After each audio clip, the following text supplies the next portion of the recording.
அனைவருக்கும் வணக்கம். இயக்கத்தின் பொருளாளர் உள்ளிட்ட மாநில மாவட்ட நிர்வாகிகளுக்கும் வருகை தந்திருக்கின்ற பத்திரிகை தொலைக்காட்சி நண்பர்களுக்கும் என் இனிய மாலை வணக்கத்தை தெரிவித்துக் கொள்கின்றேன். சமத்துவ மக்கள் கட்சி துவங்கி 11 ஆண்டுகளை கடந்து 12வது ஆண்டிலே பயணித்துக் கொண்டிருக்கின்ற சூழ்நிலையில் பாராளுமன்ற தேர்தலை சந்திக்க இருக்கின்றோம். அதன் பிறகு சட்டமன்ற தேர்தலை சந்திக்க இருக்கின்றோம். ஏற்கனவே நாங்கள் 2021 சட்டமன்ற தேர்தலில் தனித்து போட்டியிடுவோம் என்ற கருத்தை பதிவு செய்தது நீங்கள் அனைவரும் அறிந்ததே. அந்த சூழ்நிலையில் வருகின்ற பாராளுமன்ற தேர்தலில் எங்களுடைய நிலைப்பாடு எப்படி இருக்க வேண்டும் என்பதை எங்கள் உயர்மட்ட குழு, ஆய்வுக்குழு, மாவட்ட செயலாளர்கள் கூட்டத்திலே அனைவரும் அவர்கள் தத்தம் கருத்துக்களை என்னிடம் நேரடியாகவும் சிலர் வர இயலாமல் போனதற்கு அலைபேசி மூலமாக என்னிடம் தெரிவித்திருக்கிறார்கள்.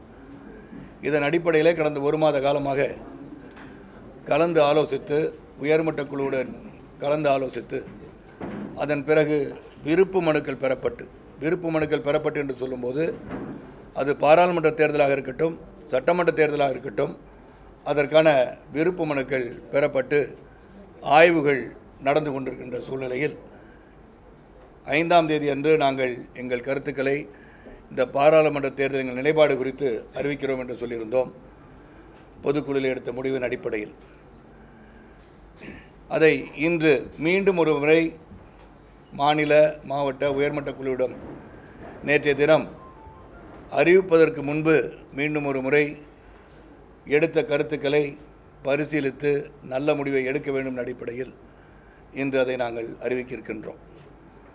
பாராளுமன்ற தேர்தலில் எங்களுடைய முடிவு எப்படி இருக்க வேண்டும் என்பதை அறிவிப்பதற்கு முன்பு இந்த இயக்கம் 1996ஆம் ஆண்டு முதல் என்னுடைய அரசியல் பயணம் 23 ஆண்டுகள் தொடர்ந்து நடந்து கொண்டிருக்கிறது. என்னுடைய அரசியல் அனுபவம் 23 ஆண்டுகள். 1996ஆம் ஆண்டு முதல் அன்றைய அனைத்திந்திய அண்ணா திராவிட முன்னேற்ற கழகத்தின் ஆட்சி அகற்ற வேண்டும் என்ற அடிப்படையில் அவர்களை எதிர்த்து பிரச்சாரம் செய்து 40 நாட்கள் பிரச்சாரம் செய்து திராவிட முன்னேற்ற கழகம் ஆட்சிக்கு வருவதற்கு ஒரு முக்கிய அம்சமாக, ஒரு முக்கிய நபராக திகழ்ந்ததை நான் இங்கு நினைவு கூற விரும்புகிறேன். அதைத் தொடர்ந்து இரு இயக்கங்களுக்கும், இயக்கத்தில் இருந்தும் சரி இல்லாத போதும் சரி, தொடர்ந்து அந்த இரு இயக்கங்களுக்காக மக்களை சந்தித்து வந்த பெருமை எனக்கும் உண்டு, எங்கள் இயக்கத்திற்கும் உண்டு. 10 ஆண்டு காலம் புரட்சித் தலைவி அவர்கள் உயிருடன் இருக்கும்போதும் அவர்களுடன் பயணித்து கொள்கையில் எந்த ஒரு மாற்றம் இல்லாமல் உறுதியான நிலைப்பாடு எடுத்து அவர்களுடன் பயணித்து, அவர் மறைந்த பிறகு நடைபெறுகின்ற ஆட்சியை அவர்கள் செய்த காரியங்கள் சிறப்பாக இருந்தால் அவர்களை வரவேற்பதும், தவறாக இருந்தால் அதை சுட்டிக்காட்டும் நாங்கள் எங்களுடைய கருத்துக்களை பதிவு செய்து வந்திருக்கின்றோம். இந்த சூழ்நிலையில் மதவாத கட்சியுடன் கூட்டணி வைத்தால், அதாவது பாரதிய ஜனதா கட்சியுடன் கூட்டணி வைத்தால் நாங்கள் நிச்சயமாக அந்த கூட்டணியில் இடம்பெற மாட்டோம் என்பதை ஆணித்தரமாக பல முறை நாங்கள் சொல்லிவிட்டோம். அதைத்தான் பொதுக்குழுவிலும் நான் எடுத்துரைத்தேன். அதே சூழலில் எங்கள் இயக்கம் துவங்கிய நாள் முதல் இளைஞர்கள் இயக்கத்திற்கு வர வேண்டும், இந்த ஜனநாயக நாட்டில் இளைஞர்களின் பங்கு அதிகமாக இருக்க வேண்டும், அரசியல் என்பது ஒரு சாக்கடை, அது நமக்கு தேவை இல்லை என்று நினைப்பவர்களுக்கு அரசியலில் நீங்கள் அனைவரும் அங்கமாக இருப்பது தான் அவசியம் என்பதை இளைஞர்களுக்கு எடுத்துரைத்து வந்திருக்கின்றேன் கடந்த 12 ஆண்டு காலமாக. அந்த சூழ்நிலை இந்த தேர்தல் கூட்டணிகளை பார்க்கும்போது இளைஞர்கள் அரசியல் மீதும் அரசியல்வாதிகள் மீதும் உள்ள நம்பிக்கை இழக்கச் செய்யும் அளவிலே கூட்டணிகள் கொள்கை அடிப்படையில் இல்லாமல் அது வெற்றியை நோக்கி ஆட்சி அதிகாரிகள் அமர்வதற்காக எடுக்கப்படுகின்ற முடிவாக அனைத்து கூட்டணிகளும் அமைந்திருப்பதை பார்த்து வருங்கால இளைஞர்களுக்கும் மாற்றத்தை நோக்கி என்று துவங்கிய எங்கள் இயக்கம் அந்த மாற்றம்தான் என்ன என்பதை உணர்ந்து பார்த்து, ஆலோசித்து பார்த்து இந்த தேர்தலிலே நாங்கள் தனித்து போட்டியிடுவதென்று ஒரு முடிவெடுத்தோம்.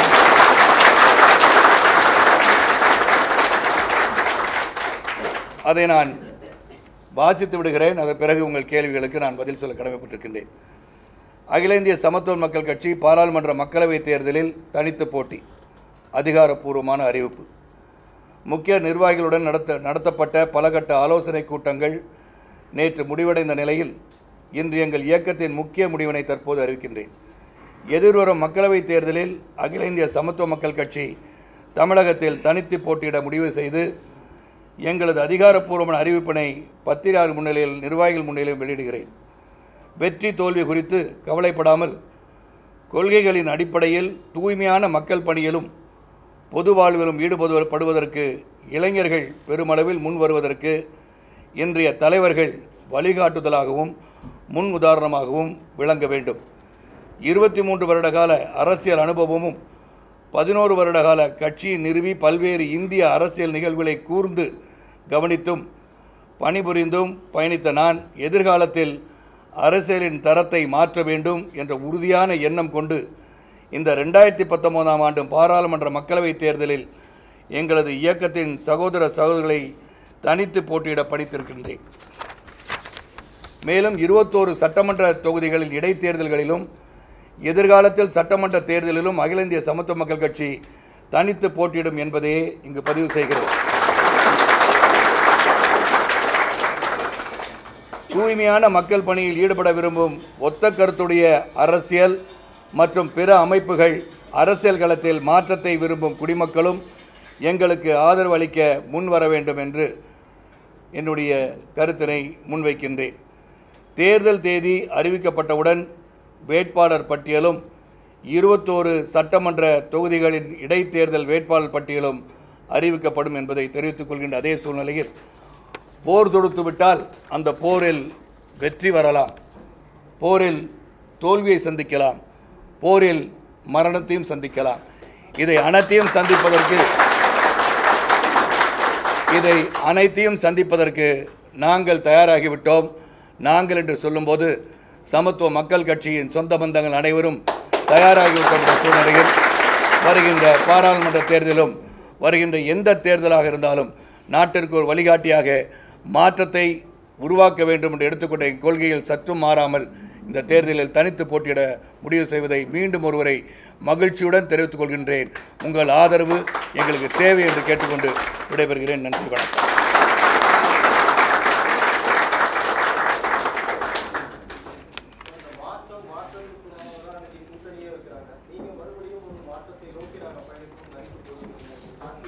அதை மாற்றம் என்று சொல்லுபவர்கள் பற்றி நான் பேச விரும்பலை. நான் மாற்றம் என்ற இதை ஆகஸ்ட் 31, 2007 நாங்களே முதல் சொன்னது மாற்றம் என்ற சொல்லை பயன்படுத்தியதே நாங்கள் தான். மாற்றம் என்று சொல்லிவிட்டு நாங்கள் இங்கு ஒரு புறமும் அங்கு ஒரு புறம் இல்லை. ஏற்கனவே ராஜபாட்டை நிகழ்ச்சி தந்தி டிவியில் வந்ததெல்லாம் நீங்கள் பார்த்துருப்பீங்க. சிலருக்கு நான் என்னுடைய நிலைப்பாட்டை மீண்டும் மறந்தவர்களுக்கு நான் ஒரு இயக்கத்தில் இருந்தேன். அந்த இயக்கத்திலிருந்து வேறொரு இயக்கத்தில் செல்ல வேண்டிய சூழல் உருவாகியது. அதன் பிறகு என் இயக்கத்தை துவங்கினேன். அன்று முதல் புரட்சி தலைவி மறையும் வரை ஒரே இயக்கத்திற்காக தான் மக்களை சந்தித்து வாக்களை சேகரித்திருக்கின்றேன். ஆக அங்கும் இங்குமாக இங்கே 5 சீட் கொடுக்குறாங்க, அங்கே 5 சீட்டு கொடுக்குறாங்கன்னு நான் தாவியவன் நான் இல்லை. ஆனால் மாற்றத்தை உருவாக்க வேண்டும் என்ற உறுதி இன்று வரை எனக்கு இருக்குது. ஆகவே எங்கள் கொள்கையை எடுத்துச் சொல்ல முடியாத சூழலில் மற்ற கட்சிகளுக்காக நான் வாக்கு சேகரித்து அதிகமாகிவிட்டது. ஒரு கட்டத்தில் பார்த்தீர்கள் என்றால் அனைத்து இந்திய அண்ணா திராவிட முன்னேற்ற கழகத்தின் அறிவிக்கப்படாத கொள்கை பரப்பு செயலராக பணியாற்றியதாக தான் நான் நினைக்கிறேன். ஏன்னா புரட்சி தலைவர்கள் செல்ல முடியாத இடத்திற்கெல்லாம் சென்று வந்த பெருமை அனைத்து இந்திய அண்ணா திராவிட முன்னேற்ற கழகத்தில் உள்ள உறுப்பினர்கள் இல்லாவிட்டாலும் எனக்கு அந்த பெருமை இருந்திருக்கிறது. அதனால் மாற்றத்தின் மீது உறுதியான நம்பிக்கை கொண்டவன் நான். அதனால் மாற்றத்தை உருவாக்குவேன் என்று சொல்லியிருக்கின்றேன். தமிழ்நாட்டில் 2 தலைவர்கள் இல்லை. ஜெயலலிதா, கலைஞர். 3வது தலைவரா இப்ப யாரு முன்னெடுக்கக்கூடிய காலங்கள் வந்திருக்கதா நீங்க நினைக்கிறீங்க? இல்ல, பல்வேறு அரசியல் கட்சிகள் நாள்தோறும் உதயமாயிட்டு இருக்கு. அப்படி இருக்கும் சூழ்நிலை உங்களோட கட்சி எந்த அளவுக்கு பலமா இருக்குன்னு நீங்க சொல்ல முடியும்? எங்களுக்கு இயக்கம் 11 ஆண்டுகள் நான் நடத்தியிருக்கேன்னு சொன்னாலே அது பலமான கட்சி தான். பலரும் கட்சி துவங்கி கட்சியை மூடி இருக்கிறார்கள். எங்களை பொறுத்தவரை இவ்வளவு தூரம் பயணித்து வந்திருக்கிறோம் என்று சொன்னால் அது மக்களின் ஆதரவும் எங்கள் மீது நம்பிக்கை வைத்தும் எங்களுக்கு ஒரு விகிதாச்சார அடிப்படையில் அந்த வாக்குகள் இருப்பதன் அடிப்படையில் தான் இரு இயக்கங்களும் எங்களை பயன்படுத்தி கொண்டன என்பதை சொன்னால் அது மிகையாகாது.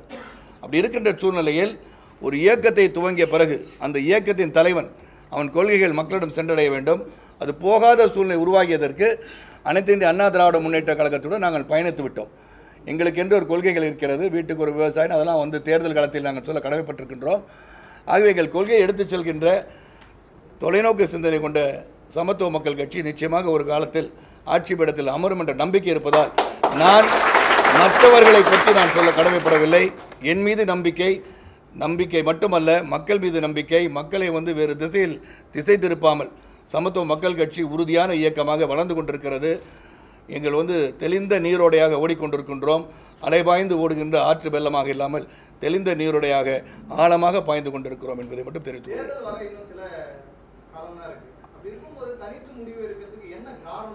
இல்லை, தேர்தல் வருகிற சில காலம் இருந்தாலும் இதை பற்றி நாங்கள் கிட்டத்தட்ட 6 மாத காலத்துக்கு முன்பே நாங்கள் வந்து இந்த ஆலோசனைகள்லாம் தொடங்கிட்டோம். அடுத்த தேர்தல் வரும்போது நான் தொடர்ந்து இயக்கத்தை துவங்கிய காலம் தொட்டு நான் நமது தனித்து போட்டியிட்டால்தான் நமது விகிதாச்சாரம் என்னன்னு தெரிஞ்சிருக்கும் அப்படின்னு சொன்னேன். அதை வந்து பல தேர்தலிலும் பலரும் வந்து பல காரணங்கள் சொல்லி நிற்க வேண்டாம், நாம் இன்னும் சற்று வளர வேண்டும் என்று சொன்ன காரணத்தினால்தான் இன்று நீங்கள் பார்த்தீங்கன்னா என்னை வந்து பிரச்சாரத்துக்கு பயன்படுத்தினா எங்கள் வாக்கு வங்கி இல்லாமல் பிரச்சாரத்துக்கு அழைச்சிட்டு போகிறாங்க. ஆக நிச்சயமாக எங்களுக்கு என்று பார்த்தீங்கன்னா மினிமம் நான் சொன்னேன்னா ஒரு எக்ஸாஜுரேட்டட் இல்லாமல் ஒரு 6% வாக்குகள் நிச்சயமாக வாங்க முடியும் என்ற நம்பிக்கை எனக்கு தொடர்ந்து இருந்து கொண்டிருக்கிறது. அதைத்தான் அவர்கள் பயன்படுத்தி கொண்டிருக்கிறார்கள். மற்றவர்கள் இனி வரும் காலங்கள் எங்கள் இயக்கத்தின் சகோதரர்களுக்காக என் உழைப்பை தருவதற்கு நான் முற்பட்டு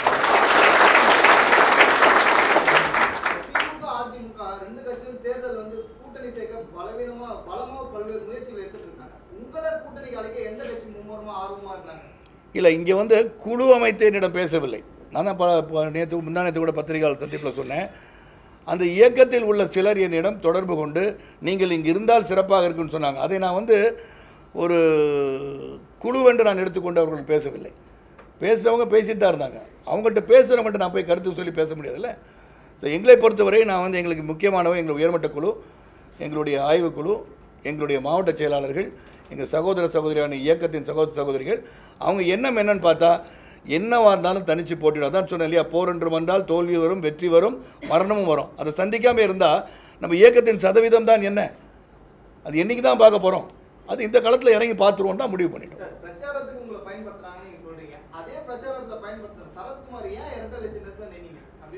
அந்த சூழ்நிலை அந்த நிற்க வேண்டிய சூழலை உருவாக்கிவிட்ட காரணம் தான் நின்றேன். இன்றைக்கி இருக்க அவல நிலையை முதல்ல சொல்லுவேன். எந்த அடிப்படையிலே கூட்டணிகள் அமைந்திருக்கின்றன, ஒருவர் வந்து நன்றாக ஒருத்தரை பற்றி, ஆட்சியை பற்றி, ஆட்சியில் உள்ள ஊழலை பற்றி, ஆட்சி சிறப்பாக இல்லை, எந்த திட்டமும் செயல்படுத்தப்படவில்லை என்று சொன்ன பிறகும் ஒரு கூட்டணியில் அமர்கின்ற நிலை உருவானால் மக்களை தானே ஏமாத்துறீங்க நீங்கள். அப்படியா, நீங்கள் இங்கே இருக்கீங்க, தமிழ்நாட்டில் இருக்கீங்க, வேற எங்கே இருக்கீங்களா? அப்போ கூடங்குளத்தில் ஆர்ப்பாட்டம் பண்ணது நாங்கள் தான். தூத்துக்குடியில் பிரச்சனை வரும் போயிருக்கோம், ஹைட்ரோ கார்பனுக்காக போயிருக்கோம். எல்லா ஜல்லிக்கட்டின் முதலாக உண்ணாவிரதம் நிகழ்ச்சியை மதுரையில் நடத்திய ஒரு பெருமை சமத்துவ மக்கள் கட்சி மட்டும்தான். அதில் போராட்டம் நீங்கன்னா இன்றைய செய்தியை பார்க்குறீங்க, இன்றைக்கி வந்தவங்களை பற்றி செய்தி அதிகமாக போட்டுக்கிறீங்க. நான் வந்து அன்னையிலேருந்து 11 ஆண்டு காலம் சரத்குமாரை சரித்திரம் எடுத்து பார்த்தால், கிரானிக்கல்ஸ் எடுத்து திருப்பி பார்த்தீங்கன்னா அதில் என்னென்ன போராட்டம் நாங்கள் ஈடுபட்டிருக்கோம்னு தெரியும். டெல்டா முதல் சொல்லுங்கள். சமத்துவ மக்கள் கட்சி ஒரு கிள்ளிக்கிரியா பார்க்குறாங்க அப்படின்னு சொல்லியிருந்தீங்க. கூட்டணிக்கு வந்து உங்களுக்கு சாதமான முடிவு வரலன்றதுனால தனிச்சு நிற்கிறது கண்டிப்பாக கிடையாது. யார்ட்டையும் நான் பேசவே இல்லையே. இல்லை சார், கடந்த செய்தியாளர் சந்திப்பு தான் சொல்லிட்டு. ஆமாம், கிள்ளிக்கிரியா நினச்சிக்கிறாங்கன்னா பீப்புள் வந்து அந்த எந்த சதவீதம் தெரியலன்றாங்க இல்லையா, நின்று தான் தெரிஞ்சிருக்கும்ல, அதனால் கிள்ளிக்கிரியா நினைக்கிறாங்கன்னு சொன்னேன். இல்லை, வெற்றி வாய்ப்பு வந்து 40 தொகுதி இருக்கலாம்ல, சொல்ல முடியாதுல்ல. நீங்கள் வந்து எடப்பாடி முதலமைச்சராக நீங்கள் கனவு கண்டீங்களா, ஓபியாவும் நீங்கள் நினச்சிங்களா? இல்லை, மோடி வந்து 3வது முறை வந்து முதலமைச்சராக இருக்கும்போது அவர் நான் சந்திச்சிருக்கேன். அப்போ அவருக்கு பிரதமர் ஆகிற ஆசையே இல்லைன்னு சொன்னார் என்கிட்ட. அது கூட நான் என் மீடியா வாய்ஸ் பத்திரிகையில் வந்து பேட்டி காணும்போது வச்சுருக்கேன், இன்னும் வச்சுருக்கேன் அந்த பத்திரிகை. ஆக ஒவ்வொருவரும் ஒவ்வொரு காலகட்டத்தில் திடீரென்று அவங்க வரதுக்கான வாய்ப்பு இருக்கும். ஆனால் நான் உழைப்பால் வெற்றி பெற வேண்டும் என்று நினைத்து கொண்டிருக்கின்றேன். திடீரென்று வரமாட்டேன். அறிவு, ஆற்றல், திறமை, நியாயம், தர்மம் இதை கடைபிடித்து என் சேவை நன்றாக இருந்தால் மக்கள் என்னை ஏற்றுக்கொள்வார்கள் என்ற நம்பிக்கை எனக்கு இருக்குது. அதை நான் பார்க்குறதே இல்லை.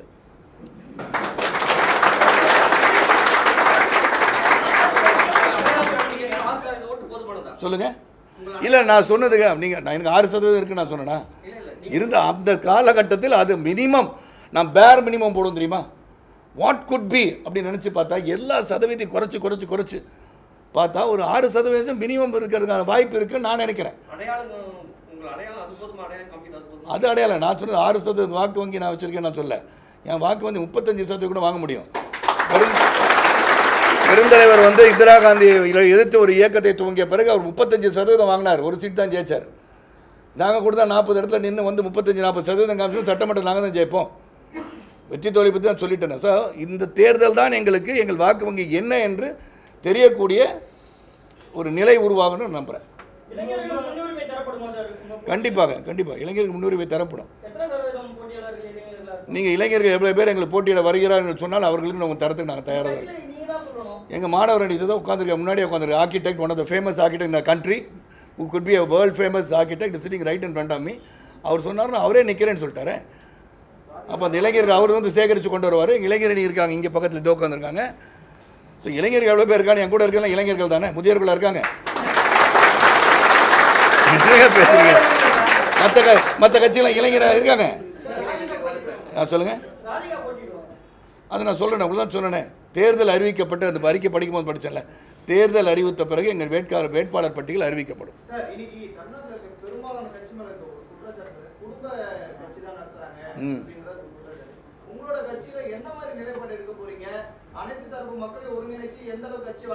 நீங்கள் 6 வருடத்திற்கு முன்பு நீங்கள் மாங்கோலையில் வந்து மிகப்பெரிய ஒரு பிரம்மாண்டமான பொதுக்கூட்டத்தில் வந்து எங்கள் குடும்பம் எனக்கு பிறகு ராதிகா சரத்குமார் அவர்கள் என் கட்சி இயக்கத்தில் இருப்பதால் அவங்க நாளைக்கு தலைவியாக வந்து உட்காருவாங்கன்னு நீங்கள் எதிர்பார்க்காதீங்க, உட்காரதுக்கான வாய்ப்பே இல்லைன்னு சொன்னேன். ஏன் சொன்னோன்னா, நாங்கள் வந்து உழைப்பால் உயர்ந்து அவளை மக்கள் ஏற்றுக்கொண்டால் அது வேறு. அதுக்காக வந்து என் கூட இருக்க என் பையன் நாளைக்கு வந்து நான் அரசியல் வந்து பாடங்கள் படித்து அவன் ஏல் யூனிவர்சிட்டி ஹார்வர்ட் யூனிவர்சிட்டி படிச்சுட்டு ஐ want to be in politics சொன்னால் இளைஞரை வரவேற்க நான் ஏன் வரவேற்கக்கூடாது? அதனால் என்னை பொறுத்த வரைக்கும் குடும்ப அரசியல்ன்றது இங்கே நிச்சயமாக இருக்க வாய்ப்பு இல்லை. இதுதான் என் குடும்பம், இதுதான் என் குடும்ப அரசியல்.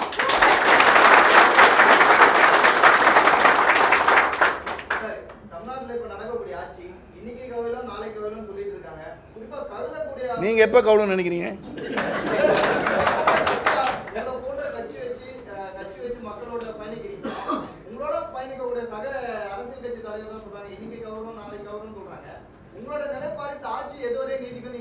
இல்லை, நான் ஆட்சி கவலைன்னு எதிர்பார்க்குறவன் நான் இல்லை.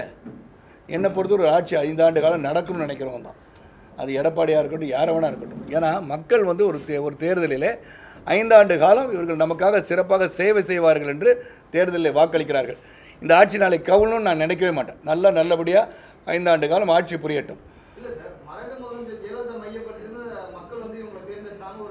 ஆமாம், அப்போ அவங்களே ஒரு ரிசைன் பண்ணியிருக்கணும், தேர்தல் அப்பயே சந்திச்சிருக்கணும்.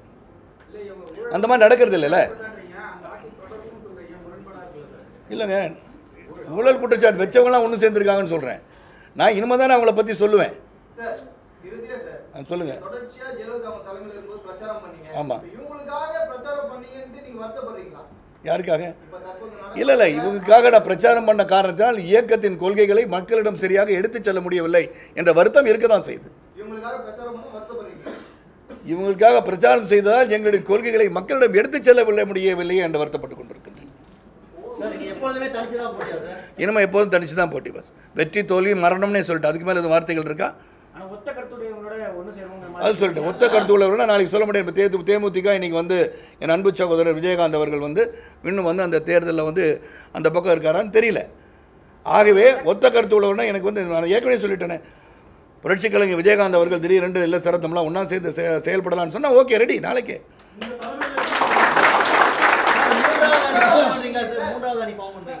இது 3வது அணியில் பாஸ். இங்கே ஆதிக்க அரசியல், இது மதவாத அரசியல், இதை ஒழிக்கணுன்ற முடிவு கட்டியாச்சு. அதனால் கண்டிப்பாக வந்து இந்த தேர்தலில் வந்து வருங்கால இந்தியாவை சிந்தித்து பார்க்கும்போது பேச்சுரிமை அழிக்கப்படும் நினைக்கிறேன். Anybody who makes a statement against the government, they feel we are anti-Indians. கருத்து சுதந்திரம் பறிக்கப்படும் சொன்னால் how can it be a democracy? ஜனநாயக நாடுன்னு எப்படி ஒப்புக்கொள்ள முடியும்? எல்லாம் நிறைய பேர் டிபேட் பார்க்குறேன். அந்த டிபேட்டில் ஒரு கருத்து அந்த பத்திரிகையாளரே கேட்குறாரு, பியூஷ் கோயல் அவர்களை. அப்போ ஐயோ ஆன்டி இண்டியன் கேட்குறாரு. இல்லை சார், எங்கள் அப்பாவே வந்து மிகப்பெரிய இராணுவத்தில் இருந்தவர் தான், ஃபோர்ஸஸில் இருந்தவர் தான் சொன்னால். இல்லை, you're anti Indian, that's you are questioning me. ஒருத்தர் கருத்து சொல்ல சுதந்திரம் இல்லாட்டி நாளைக்கு it cannot be a democratic country. Article 19 very clearly indicates freedom of speech and expression by the constitution. அதே கருத்து சுதந்திரம் இருக்கனால தான் பல்வேறு போராட்டம் மறைந்த முதலமைச்சர் ஜெயலலிதா ஆட்சி காலத்திலே சற்று குறைவான போராட்டம் தான் தமிழ்நாட்டில் நடந்திருக்கு. அதுக்கப்புறம் இப்போ என்னோட ஆட்சியில் குறைஞ்சபட்சம் 2500 போராட்டத்துக்கு மேலே தமிழ்நாட்டில் நடந்திருக்கு சொல்றாரு எடப்பாடி. அப்போ வந்து சுதந்திரம் இப்போ கிடச்சிருச்சு, அப்போ இல்லாமல் போயிடுச்சா? போராடுற குணம் அதிகரித்து கொண்டிருப்பது வரவேற்கத்தக்க ஒன்றுதான். இளைஞர்கள் போராடுகின்ற குணத்தை வளர்த்து கொண்டு விட்டார்கள். இனி வரும் காலங்களில் அனைத்துக்கும் போராடினால்தான் அழுதப்புள்ள தான் பால் கிடைக்கும்னு சொன்ன மாதிரி சில நியாயமான போராட்டத்தை இளைஞர்கள் கையில் எடுப்பதை நான் வரவேற்கின்றேன். நான் பெருமை சேர்த்துக்கல. முதல்ல ஜல்லிக்கட்டுக்கு போராடினது யாருன்னு கேட்டால் ஜல்லிக்கட்டு சம்மந்தப்பட்ட அனைவருக்கும் தெரியும். அது வந்து சமத்துவ மக்கள் கட்சி தான். முதல் நாங்கள் ஒரே மாதத்தில் தடை செய்யப்பட்ட ஒரே மாதத்தில் மதுரையில் 10,000 பேர் 9 மணியிலிருந்து சாயந்தரம் 6 மணி வரை ஒரே இடத்தில் அந்த இடத்துல நவர கூட இல்லைனா துவங்கி வைத்ததே நான் தான். அதனால் என்ன சொல்ல வரீங்க, இளைஞர்கள் அதிகமாக வரணும். இளைஞர்கள் இந்த அரசியலை பார்த்து சிரிச்சிட்ருக்காங்க. அது மீம்ஸை வச்சு நான் சொல்ல, சோஷியல் மீடியா வச்சு நான் சொல்லலை. இந்த மாதிரி அரசியல் போனால் there's no point being in politics. வருங்காலத்து இப்படியே போயிட்டு இருந்தால் ஒரு புரட்சி தான் வெடிக்கும். ஏன்னா மக்கள் வந்து பார்த்துக்கிட்டே இருக்காங்க. நீங்கள் ஒரு நாள் இங்கே இருப்பீங்க, வாக்கு வாங்கும் போது நீங்கள் இந்த கட்சியோடு இருக்கேன்னு சொல்லி ஓட்டு வாங்குவீங்க. அதுக்கப்புறம் நீங்கள் கூட்டணி மாற்றுவீங்க. மக்களை போய் கேட்டிங்களா? வசர ரெஃபரண்டம் நீங்கள் போய் கேட்டிங்களா? பாமக இருக்கட்டும், யாரை வேணா இருக்கட்டும், நீங்கள் போய் மக்களை கேட்டிங்களா? இந்த கூட்டணி வைக்கலான்னு போய் கேட்டிங்களா? நீங்கள் தானே திட்டினீங்க. ஜெயலலிதா அவரின் படமை போட்டு எடுத்துக்கொண்டு போனால் அவர் ஃபைனான்ஸ் மினிஸ்டராக மக்கு மண்ணுனாரு. இன்றைக்கி அந்த மக்கு மண்ணு வந்து புத்திசாலி ஆகிட்டார். அவருக்கு கேவலமாக மக்கள் பார்க்குறாங்க, இளைஞர்கள் பார்க்குறாங்க, படித்தவங்க பார்க்குறாங்க. ஹூஸ் டு பெல் த கேட்னு வாங்க ஆங்கிலத்தை பழமொழி. யார் இதற்கெல்லாம் மணி கட்டுவது என்று சொன்னால் சமத்துவ மக்கள் கட்சி மணி கட்ட தயாராகிட்டு.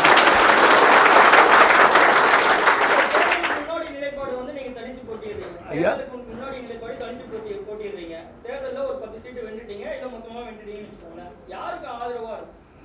அது வென்ற பிறகு அங்கே நீங்கள் இப்போ தொங்கு பார்லிமெண்ட் வந்த பிறகு அந்த தொங்கு பார்லிமெண்ட்டில் வந்து தேவைப்பட்டால் வெளியே இருந்து ஆதரவு கொடுக்க வேண்டும் என்ற நிலைப்பாடு நிச்சயமாக எடுக்கணும். யாரா மீண்டும் ஒரு 5 ஆண்டு காலத்துக்கு இன்னொரு தேர்தலை சந்திக்கிற நிலைப்பாடு இருக்கின்ற பொருளாதார அடிப்படையில் மீண்டும் ஒரு தேர்தலை நம்மால் சந்திக்க முடியாது. ஆக வெளியே இருந்துக்கிட்டு சரியான இதுக்கு வந்து நம்ம ஆதரவு கொடுக்கலாம். அப்படி இல்லாட்டிக்கு வந்து கவுண்ட் போட்டோம் மறைமுகமாக காங்கிரஸ் வரும். நீங்கள் நம்புறீங்களா? இப்போ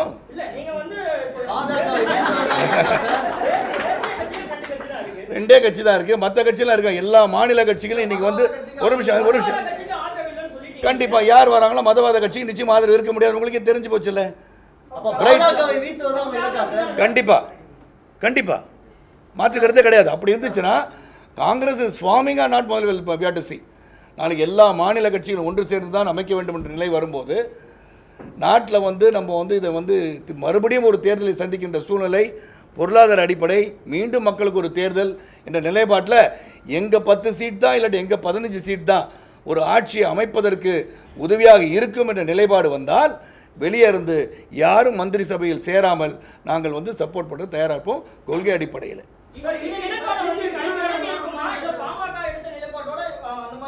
நாங்கள் பாமக என்ன ஒப்பிடாது, இது சாமக.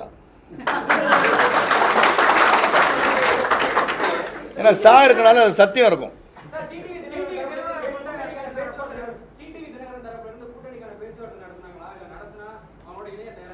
இல்லை அதான் சொன்னபோது அங்கே இருக்கிற நண்பர்கள் ஒவ்வொரு இயக்கத்திலும் அது 3 இயக்கத்திலும் நண்பர்கள் என்கிட்ட பேசுகிறாங்க. ஏன்னா எனக்கு தெரியாதவங்க கிடையாது எந்த கட்சியிலையும். நீங்கள் எடப்பாடி பழனிசாமிக்காக 3 நாள் பிரச்சாரம் பண்ணி இரவு 1 மணி வரைக்கும் என் கூட இருந்து ரொம்ப நன்றி அண்ணேன்னு சொல்லிட்டு போனவங்க தான் எடப்பாடி பழனிசாமி. அதனால் எல்லாரும் எனக்கு தெரியும். அது முதலமைச்சராக இருக்கட்டும், முதலமைச்சர் இல்லை இயக்கத்தில் இல்லை. ஒரு நிமிஷம் கேட்ட கேள்விக்கு பதில் சொல்ல விட மாட்டேங்க தலைவா, ப்ளீஸ். நான் பேசுகிறேன். அதனால் நான் வந்து எல்லாரும் என்னை விரும்புகிறவங்க தான். எனக்கு யாரும் எதிரி கிடையாது. நான் யாருக்கும் துரோகம் விளைவிக்கல. அதனால் எனக்கு எதிரியும் கிடையாது. நான் எல்லாருமே சகஜமாக பழகக்கூடியவன் பேசக்கூடியவன் தான். நேற்று கூட தான் ஒரு ஹோட்டலில் வந்து உள்ளே போகும்போது அண்ணன் துரைமுருகன் அவர்களையும் ஜெகத் ரஜினியும் பார்த்தேன். வணக்கங்க, நல்லா இருக்கீங்களான்னு சொல்லிட்டு போகிறேன். அந்த பண்பை உடையவன் தான் நான். அதனால் அங்கே இருக்க நண்பர்கள் பலர் என்னை வந்து பேசியிருக்காங்க. பேசுகிறதெல்லாம் நான் வந்து ஒரு கூட்டணி குறித்து பேச்சுவார்த்தையை நான் சொல்லிட முடியாது. நீங்கள் அழைச்சிக்கலாம், எனக்கு சொல்லிக்கலாம், என்ன வேணால் சொல்லலாம். பத்திரிக்கையாளர் நீ என்ன வேணால் சொல்லிக்கலாம். அதை பற்றி நான் கவலைப்படல. சீச்சி இந்த பழம் புளிக்கும்காக நான் பண்ணல. அதான் விழாவரியாக சொல்லிட்டேனே. 6 மாதமாக கட்சி துவங்கிய நாள் முதல் தனிச்சு நில்லுங்கன்னு சொன்னது நான் தானே. அது இப்போ வந்து என்னால் அழுத்தமாக அவங்களே வந்து தனிச்சு நிற்போன்னு சொல்லிட்டாங்க. அவ்வளோதான். அதில் தனிச்சு நிற்கலாமா, ஸ்ட்ரென்த் இருக்கா இல்லையான்னு ஆலோசிக்க வேண்டிய நிலைப்பாடு நான் எடுக்க வேண்டிய சூழல் உருவாகிவிட்டது. அப்போ நான் வந்து கூட்டணி வைக்கலாமா நான் யோசனை பண்ணிட்டு இருந்திருக்கேன். சரி இப்படி தான் போகலாமா அப்படின்னு ஒத்த கருத்து உள்ளவர்களை பார்க்கலாமா அப்படின்னு நான் நினச்சிருக்கேன். ஒத்த கருத்து இன்றைக்கி இருக்கலாம், நாளைக்கு வரலாம். மக்களே வந்து நாங்கள் உங்கள் இயக்கத்தில் வந்து சேர்ந்து நிற்கிறேன்னு சொல்லலாம். ஒரு மிகப்பெரிய மக்கள் புரட்சி ஏற்படலாம். I am waiting for that. உங்களை எல்லாரும் அழைக்கிறேன் வாங்க. சார் இதனால வரைக்கும் கட்சி நிர்வாகிகள் வந்து நீங்க தனிச்சு நிக்கலாம்னு சொன்னதை ஒத்துக்காத காரணம் என்ன சார்? அதிகாரத்துக்கு போகணுன்றதுனாலயா? கட்சி நிர்வாகிகள் தனிச்சு நிக்கலாம் இன்னைக்கு சொன்னாங்க. இல்ல சார், இதனால வரைக்கும் நீங்க அவங்க இதனால வரைக்கும் நான் தான் தனிச்சு நிக்கணும்னு சொன்னேன். அவங்க கூட்டணியோட போயிடலான்னு சொன்னவங்க பலர். இப்போ நான் வந்து அவங்க தனிச்சு நிக்கலான்னு வந்து இப்போ சொல்றது நான் ஒத்துக்கிட்டேன். நான் தான் தனிச்சு நிக்கிற முதல்ல இருந்து சொல்லிட்டு இருக்கேன்னு சொன்னேன். இல்ல சார், கட்சி நிர்வாகிகள் கேள்வியை திருத்தி வேறு மாதிரி கேளுங்கள். சொல்லுங்க. கட்சி நிர்வாகிகள் ஒத்துக்கலன்னு நீங்க சொன்னீங்க. எதுக்கு ஒத்துக்கலன்னு சொன்னேன்? தனிச்சு நிக்கிறதுக்கு. எப்ப? முதல்ல இல்லாம அதான் முதல்ல தனிச்சு நிக்க வேண்டாம். அதிகாரத்துக்கு போகணுன்றதா அதனால காரணமான்னு கேட்குறேன் சார். இல்லை தனிச்சு நிற்க வேண்டாம்னு அவங்க சொன்ன கருத்துக்கு நான் மாறுபட்டு தான் அப்பயும் இருந்தேன். அவங்க நிர்பந்தத்துக்கு தான் கூட்டணிக்குன்னு போனோன்னு சொல்கிறேன். நான் எனக்கு ஒன்று அதிகாரம் எல்லாம் அவசியம் கிடையாது. என்ன ஆசை எனக்கு என்ன ஆசை? நான் வந்து புரிஞ்சுக்கிட்டேங்க. தனிச்சு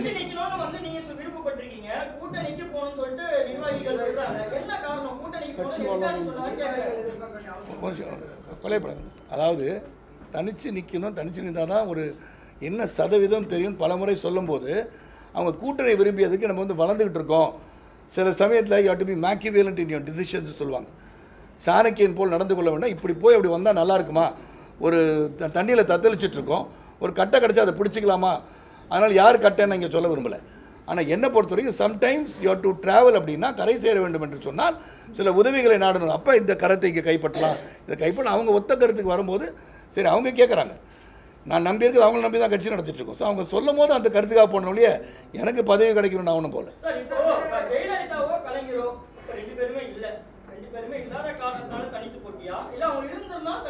ஏன் தனிச்சு போட்டி ஏற்பட்டேன்? ஏன் போட முடியாது? இதுக்கு முன்னாடி அவங்க கூட தான் சேர்ந்து தான் கூட்டணியில் அமைச்சிட்டோமே.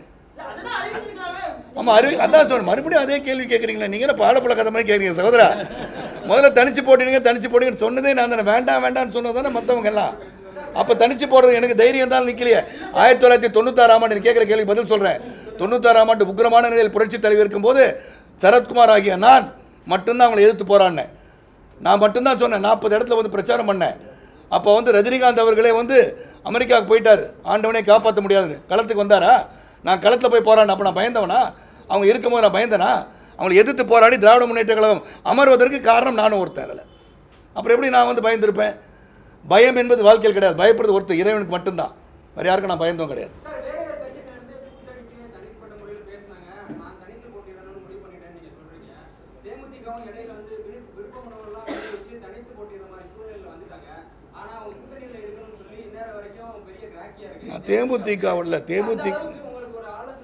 தேமுதிக ஆல்ரெடி 5.1% சதவீதத்தை நிரூபித்திருக்கிறார்கள் என்ற அடிப்படையில் அவர்கள் நாடி செல்கிறார்கள். ரொம்ப சந்தோஷம். ஆமாம் அதான் சொன்னேன். வந்தோன்னு சொன்னேன். அவர் நலம், அவர் உடல் நலம் குறித்து பேசுகிறேன்.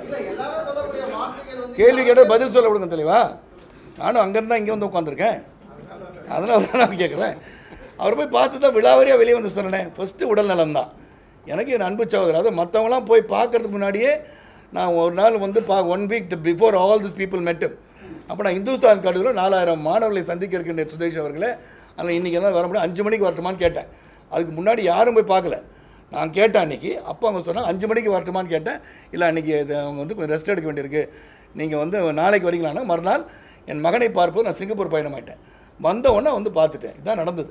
முதல்ல எனக்கு வேண்டியது அவர் உடல்நலம் சிறப்பாக இருக்கான்னு கேட்க தான் போனேன். அப்போ என் கருத்தை சொன்னேன். நாம் அனைவரும் ஒன்றுபட்டு ஒரு புதிய மாற்றத்தை உருவாக்க முடிந்தால் நல்லாயிருக்கும்.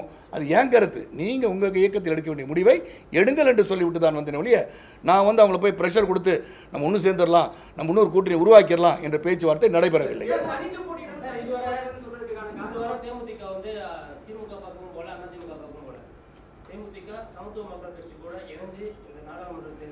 கொஞ்ச நேரத்துக்கு முன்னாடி அதானே சொன்னேன். அப்படி ஒரு சூழல் வந்தால் நான் தயாராக இருக்கேன் தானே சொன்னேன். அதான் சொன்னேன். பஸ் இப்போ தானே சொன்னேன். சந்திக்க நேரம்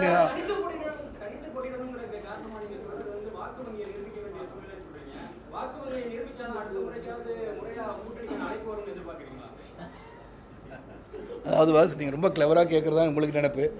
நான் நீங்கள் எப்படி கேட்டாலும் அதை மாற்றி சொல்லிடுவேன். நான் ஒரு நிமிஷம் பதில் சொல்ல விடுங்க தெளிவானே. பதில் சொல்ல விட மாட்டேன்றீங்க. சில பேர் பதிலே சொல்ல மாட்டேன்றாங்க. அவங்கள இப்படிலாம் கேட்க மாட்டேன்றீங்க. பதில் சொல்ல 1000 கேள்வி கேட்டாலும் பதில் சொல்ல திறமை எவ்வளோ தானா? நீங்கள் சொல்கிறீங்க, திருப்பி கேளுங்க அந்த கேள்வியை. இந்த விகிதாச்சாரத்தை நிரூபித்தா அடுத்த கூட்டணி போகணும்னா சத்தியமாக மாட்டாங்க. இந்த உடலில் உயிர் உள்ள வரை நிச்சயமாக வேற ஒரு கூட்டணி நான் போவே மாட்டேன், எழுதிக்கோங்க. அது எப்போ வேணா நீங்கள் மீன்ஸ் போடலாம். நீங்கள் வருங்காலத்தில் மீன்ஸ் போடலாம். அன்றைக்கிட்டு சொன்னார் பாமக சொன்னது முட்டாள் மண்ணு மக்குன்னார், அதெல்லாம் சரத்குமார்ட்ட நடக்காது. உயிரே போனாலும் அது நடக்காது.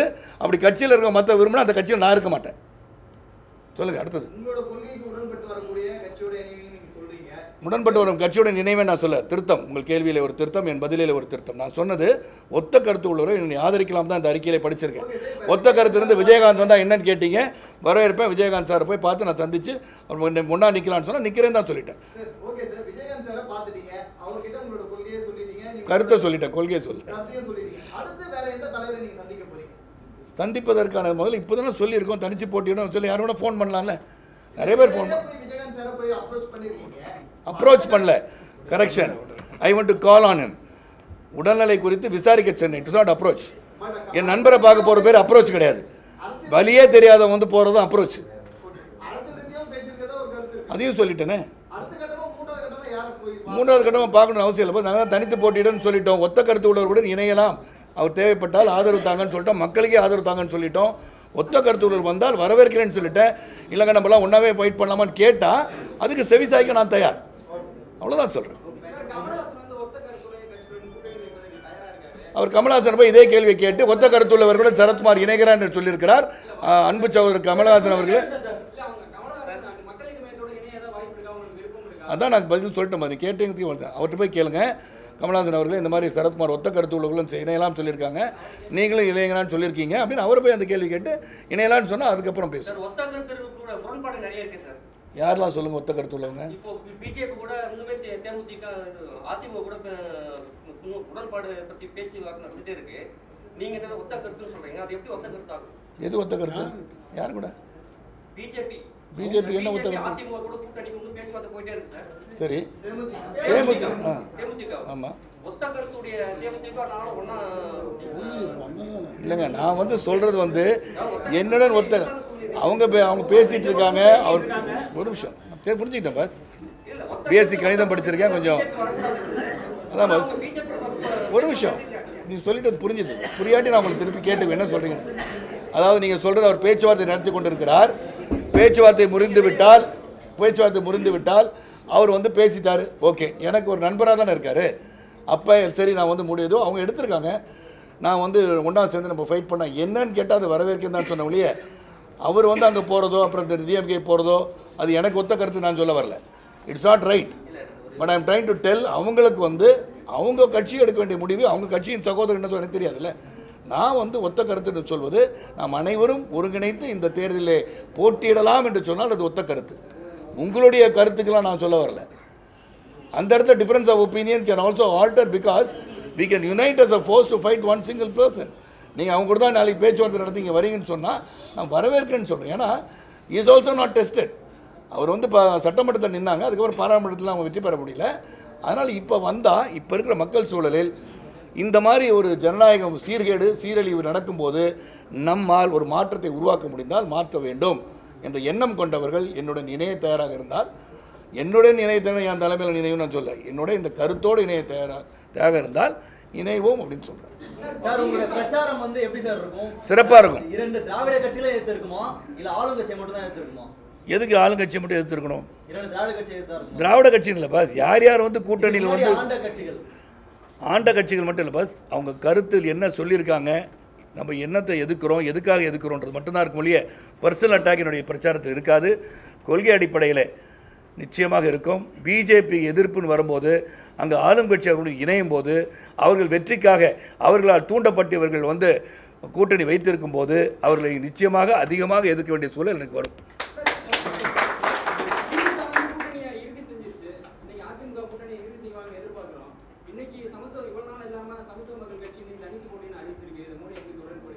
இது ஒன்றும் தொடர்பே எனக்கு அவங்களுக்கும் தொடர்பே கிடையாது. ஏற்கனவே சொல்லிட்டேன் pass, when I make a statement that I will not align with பிஜேபின்னு சொன்னாலே அவங்க கூட இருக்க கட்சி இவர் தான் அவங்க சொல்லிட்டாரே, அவங்களால் இயக்கப்படுபவர்களுக்கு என்ன பண்ணுவாங்க?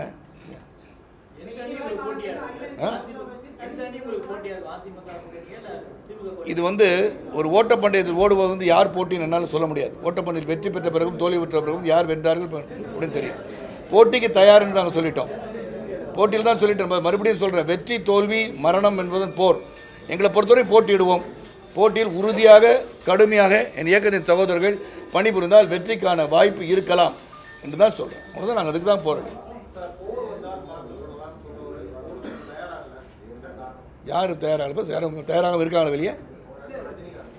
அவருக்கு பற்றி எனக்கு தெரியாது.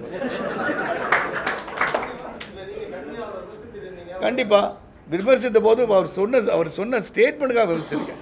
தனிப்பட்ட முறையில் நான் ரஜினிகாந்த் அவர்களை விமர்சிக்கவில்லை.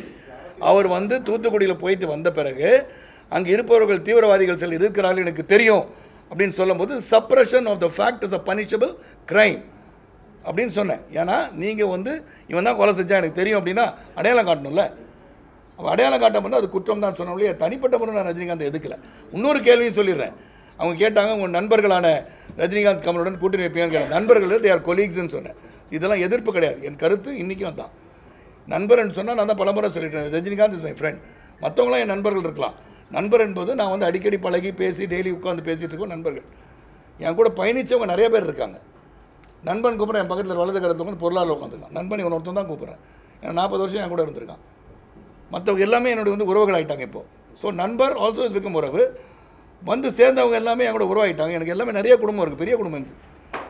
ஆனால் எங்கள் குடும்ப அரசியல் நடக்கும். ரொம்ப நன்றி. உங்களுடைய ஆதரவு